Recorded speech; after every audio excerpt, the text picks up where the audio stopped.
Eat Vietnam, right? It's a pleasure to be here, right?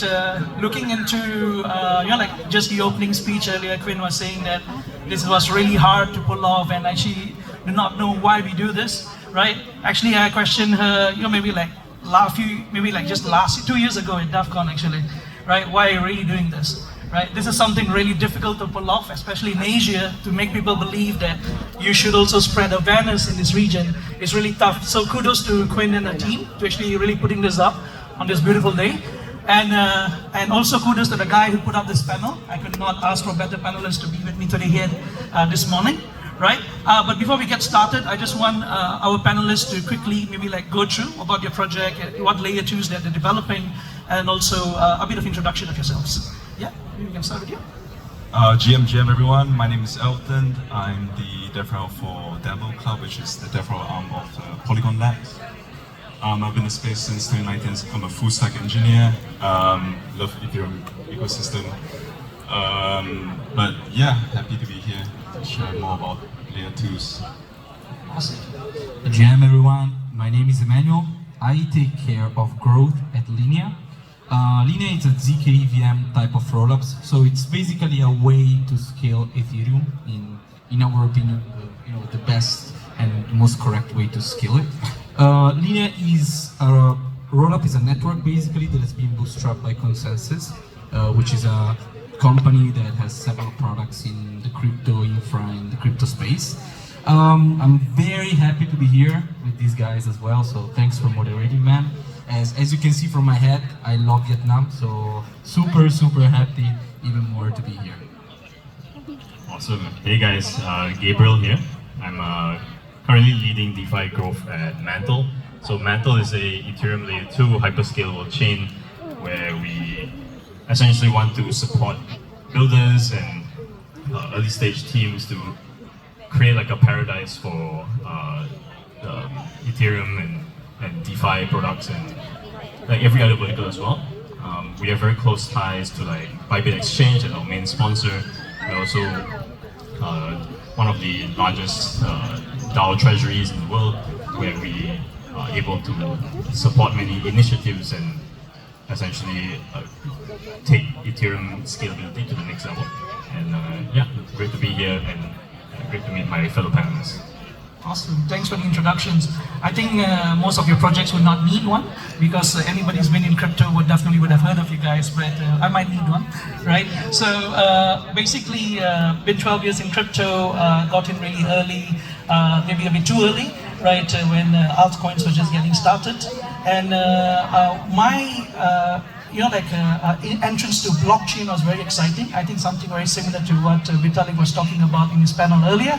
I got spooked by AI, right? So I was actually doing research on multi-agent systems. So it's basically a subset of AI where you can, where AI can actually coordinate, collaborate, and communicate with each other and makes decisions and basically help you do something. For example, you want to make a movie, you can have a script writing AI, like a designer AI with a director AI, all talking to each other and making a movie together, right? But then there were some problems, right? This AI started to become selfish, right? They started to become complicated and more challenging as we started to go into decentralizing them and trying to innovate more in these models. So this was back in 2017 when I was doing this research, and I was like, hey, can we actually make this thing more trusted? And then I found the answer, no, maybe the best answer is to make it trustless, right? And that's how I got into blockchain and trying to marry how AI and blockchains will work together, right? And 2017 was a wild west, right? ICO's days. I set up this company called Blockline, where selling the shovels in Gold Rush is the best strategy. I feel I'll last longer and I'll learn more, right? So that's where I decided to go up and form this company Blockline, where we do blockchain development, consultancy, trainings, and we work with almost all these chains, all the layer 2s, where anybody wants to build stuff, we build stuff, right? So that's my background, that's where I come from, and let's get started with the panel, right? AI and blockchain can be another Eat Vietnam session some other time, but let's talk about scalability and layer 2, right? So what are some of the applications that are made possible by layer 2s, right? That get you excited, right? Something new that is enabled and it's not possible in Ethereum, right? Anybody want to pick that up? I can. But yeah, I mean, on our side, we are targeting three main type of use cases at the moment, which is DeFi, SocialFi, and gaming mostly, as most of the other layer 2s. I mean, we are not targeting any like very exotic type of use cases. In general, I would say that scalability of a network can enhance any other type of use case. For us, it's very important to also recognize the fact that the speculative side of crypto assets is being very much looked by the whole community. So applications like perp trading, derivatives trading, in general, the use of DEXs can be enhanced a lot by more scalability. But at the moment, we are running a program. It's a program focused on gaming. We have a lot of games that people can play, and they're actually pretty enjoyable if you remove the cost part of paying gas. This is the main feedbacks that we're gathering from the community. So on the gaming side and on the use cases that can really onboard all the users that are not in crypto and that today are not used to crypto, removing barriers and cost barriers is the most important thing. So gaming is a big one for us. Anybody else? Yeah, I fully agree. I think adding on to that, like especially in bull markets where we have a lot of users and new capital entering the space, Ethereum gas fees unfortunately have become very prohibitive to a lot of retail users. Like for example, to use to make a DEX swap, it's like maybe $50 to $100 worth of Ethereum, just to make a simple swap, right? So I think in general, being able to greatly make the experience more accessible to a lot of these retail users is a huge value add, right? Being able to, if let's say a user does not have access to a centralized exchange, they can use a DEX on one of the ETH layer 2s, where right now you can essentially swap for a couple of cents, right? After like the Dencun upgrade. And yeah, I think being able to get access to a lot of these trading avenues, being able to play on-chain games at a very cheap price is definitely like the main UI UX to make it super accessible to everyone, right? So I think that's like the main thing here.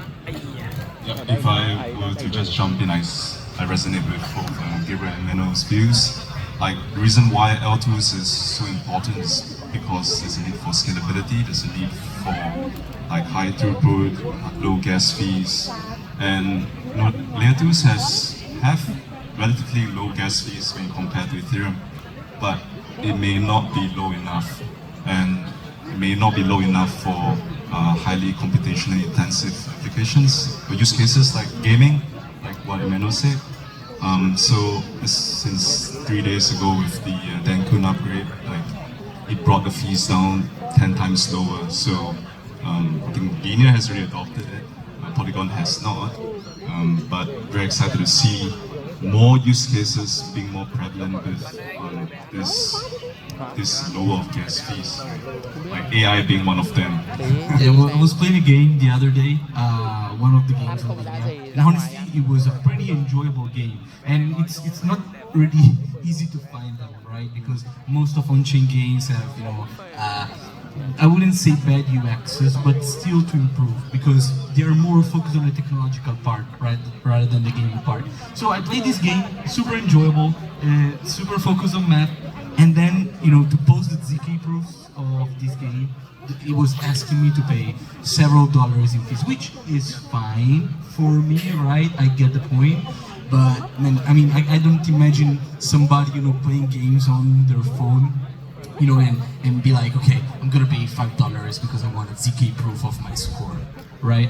While it's an incredibly powerful thing, right? If you think about it, you just have to bring down the cost enough to let those users that are not part of Web3 understand the value and make them use it. Because if nobody uses it, you can create the best tech ever, but whatever, right? Yeah, I mean, I would like to actually jump in on another question later on, but since we're on the topic of Denkun and the upgrades, right? Blobs are finally here, right? We've been hearing about blobs are coming, you know, like every event we go to, and finally they're here. But any of your L2s planning to actually implement them, right? We'd like to start implementing. Yeah, so for Mantle, we have not implemented blobs just yet. We are pretty busy with our Mantle V2 upgrade, which was essentially EIP 1559 and also the OP Stack Bedrock upgrade. And I think the unique thing about us is that we've already had pretty low gas fees to begin with, given that we've, from the beginning, we've adopted a separate DA layer, which effectively managed to lower gas fees by a significant amount. And I think right now, after like our Mantle V2 upgrade, the next step would definitely be Denkun. And I think right now we are doing like a couple of cents per transaction. I think that's pretty low already. But I think once we've transitioned to including like the blobs on Mantle, then I think that'll make things a lot more accessible. Yeah, I mean, when you change from call data to blobs, of course, I think there's going to be a lot more changes even for IDLEA, right? So even right now, it's going to bring the cost maybe 90% down. I think that's what Vitalik mentioned in one of the posts that I read. So I think the cost-saving implementation is definitely going to be massive going forward. Yeah, for us, I mean, we are a roll-up network, a ZK EVM type of thing. We strive and try to be, you know, as close as possible to a type 2 ZK EVM roll-up. And I mean, I don't want to assume that everybody here know how it works, but basically the simple concept is that there are some things and transactions get executed on our layer 2, so on Linea, and then we post data on Ethereum in order on the L1 in order, you know, to use it as the secure layer for posting. And we use cold data to do it. So cold data is just a way to post some arbitrary data. I mean, very, very simply said. And blobs come perfectly for us. You know, it's a perfect solution for us to scale. While, you know, 4844 is just one of, you know, EIPs that is going to be implemented with Denkun. For us, it's the most important one. This is why we are putting a lot of care in implementing it. Our target date for it is the 27th of March. Actually, we just implemented like 3 weeks ago a pretty big upgrade on data compression and proof aggregation, which brought down fees around 70% from where they were before. For us, the most important thing at the moment is the security of what we are building. So blobs are like a sidecar, you know, like it's a motorcycle and then you have the sidecar beside it. So it comes in parallel with everything else. So what we're doing right now is working with top tier security auditors to make sure everything runs smooth, to make sure that the testnet runs smooth. And then on the 26th, the idea is to have basically 24 hours of looking at data. We implemented on the 26th. We take 24 hours to look at data. And on the 27th, the first noticeable results for users should come out. I wanna just stress something out, and this is my opinion. We'll see how it will turn out. Right now, we see many infographics of, you know, fees going down sharply on layer 2s and so on. I just want to say that right now it's mainly because blobs are not being used. Like, it's still gonna be a market, right? Where if there are more, blobs go in an arbitrary number from 0 to 6 per block, basically. So 3 is always the target, but if you have more, fees will increase. So in my opinion, the real noticeable results can only be viewed when blobs are starting to get more used. This is an important thing to say. Yeah, I totally agree. Like, I think the reason why we see the fees on L2s have integrated the Denkun upgrade being extremely low is because there isn't as much competition going on right now. I think over the next few months, after most L2s have integrated Denkun, we really see a more accurate fees for L2. But for Polygon, we are trying to do this thing called the aggregated layer, and Polygon ZK-EVM being one of the one and only chain to integrate in this aggregated layer, the POS soon to be part of this act layer. Thế sao bố nhìn xa này có vẻ But mờ in nhỉ? terms of Mờ đi. when we would integrate the Dancon, it is estimated to be around Trong khi nhìn gần thì lại rõ. next month Thế cổ or early chạm May. tới. So by then we would Yeah. see how Polygon Thế will be part of bố it. bảo Nếu mà bị cận thì đeo kính cận But xa yeah, mà bố. that's có thể à? Yeah, I mean, moving Sao from, nhìn I nhìn mean, gần just thì lại talking rõ from nhá, experience, nhìn gần rất rõ này.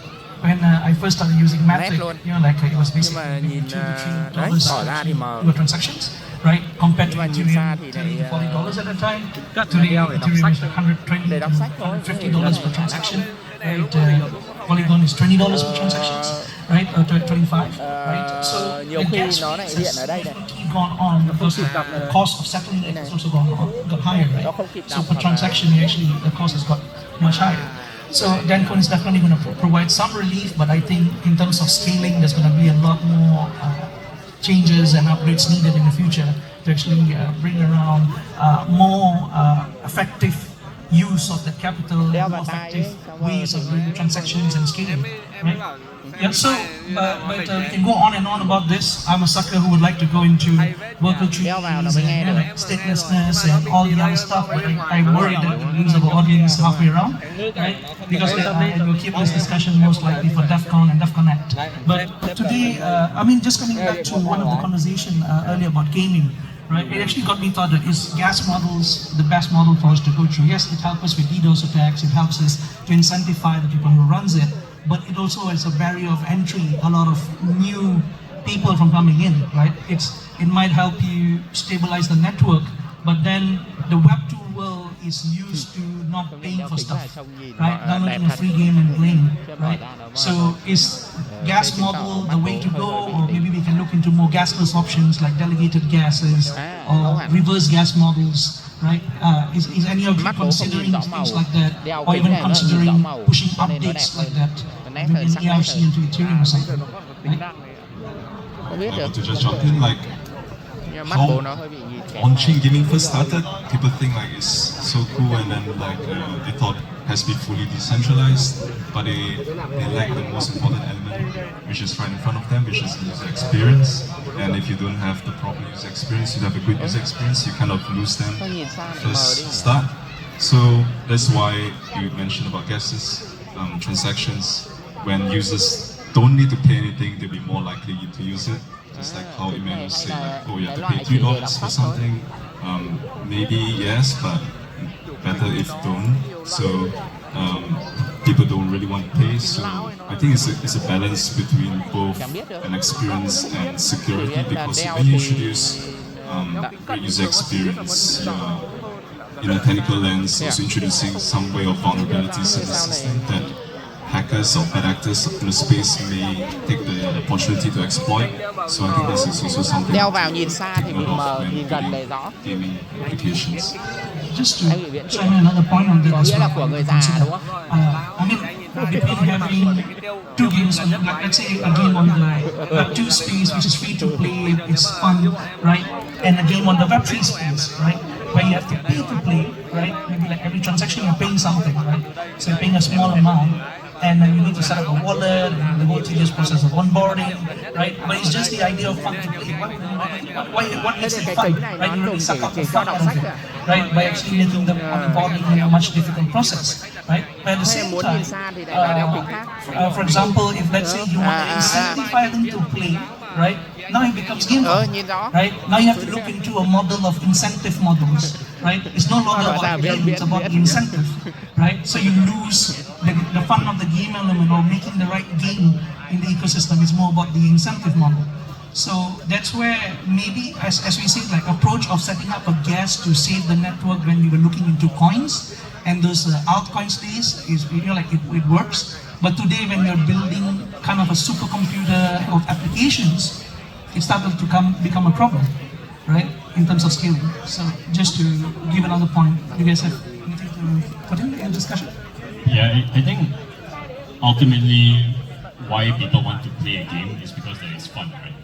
And once we introduce incentive models or a financial incentive for people to play the game, you're essentially extracting the fun out of the game. People are just playing it for the financial gain. So I think creating a game that is fun should be like the paramount idea that you want to capture first, right? You don't want to incentivize people to play a game because then people are just playing it because they want to earn money. And once that money runs dry, then you don't have any more players. Whereas, like if you look at Web 2 games, people are playing a game because they enjoy playing it. They have friends that they can play with, and they can create memorable experiences from those games. So I think like the cross between gaming and blockchain has to be pretty seamless if you want to onboard like the next generation of users, right? You cannot make a fully on-chain game. There has to be some elements where it's off-chain and there's like a typical Web2 game, right? Well, you can include some elements such as like NFTs or some collectibles that users can earn throughout the course of their gaming. But the main point is that they shouldn't be there to just to earn money. I second so much what Gabe has said. In my opinion, it's simple, right? Or fun or incentive. There is no other way around it, right? No, I mean, And true. incentives run out at a certain point. It's not like DeFi where you can, take in an arbitrary way the emissions, for example, of a protocol and continue incentivize as long as it dries out. Games it dries out even earlier. So in my opinion, it's one of the two, right? Or fun or incentives, if you're able to sustain them. True, right? So I mean, here it comes in, right? So people have to choose between being a fun game and being an incentive-driven game because of the limitations of the technology and the underlying architecture itself, right? But moving forward, I think there has to be new approaches, right? New models where we actually can build applications, but still there is an wider compute resources. Right? So in this, there has been some ERCs in terms of delegated gas proposals and reverse gas models that are being implemented by other protocols and technologies, which are working right now, but they still need time and testing. Right? Moving next, right? So since we are talking about layer 2s and like the whole concept of a pooled security or like an Ethereum shared security model, right? So today it works, right? Today it's sexy. Today it's scaling. Today it's helping, like everybody achieve their goals. But is it a good long-term strategy? Are we building a single point of failure, right? Is it going to be a challenge down the road, or is there something that is already in plans to mitigate this? Should I? Okay, I'll start. So I guess which shared security model you mean, like eigenlayer and so on. So Gabe will have a lot of things to say about this.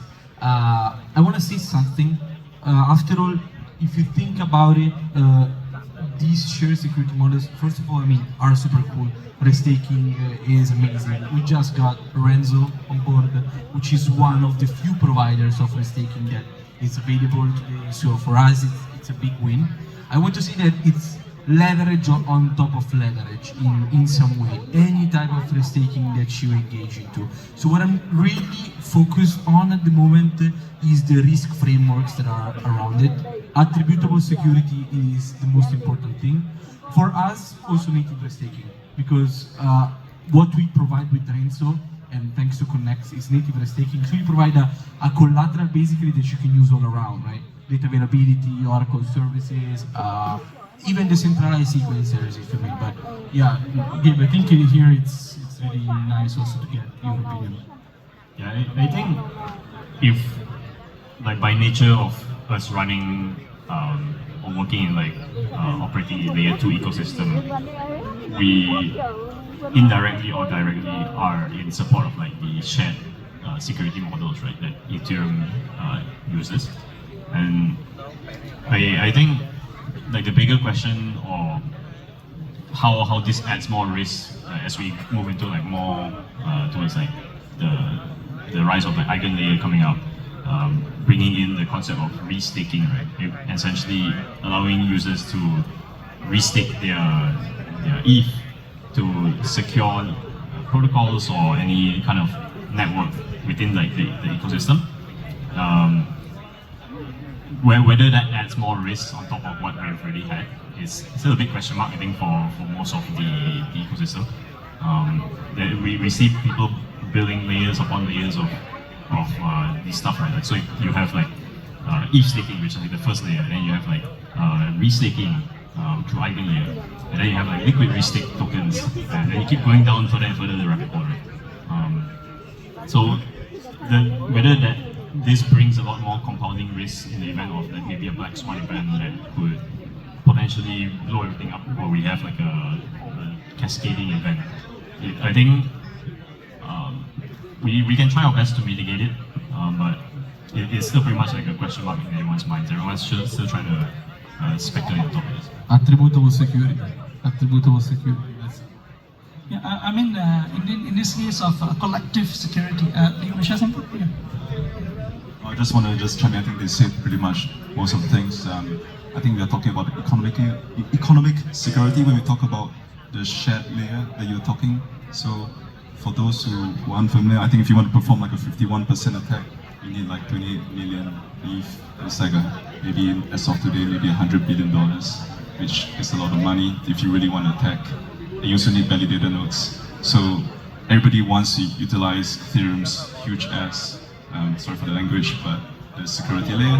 And that's why EigenLayer is so attractive, because EigenLayer introduced this concept of restaking that basically restakes whatever has been on the POS system to other various L1 and L2's POS system to leverage on that kind of security. So very excited to see what's next.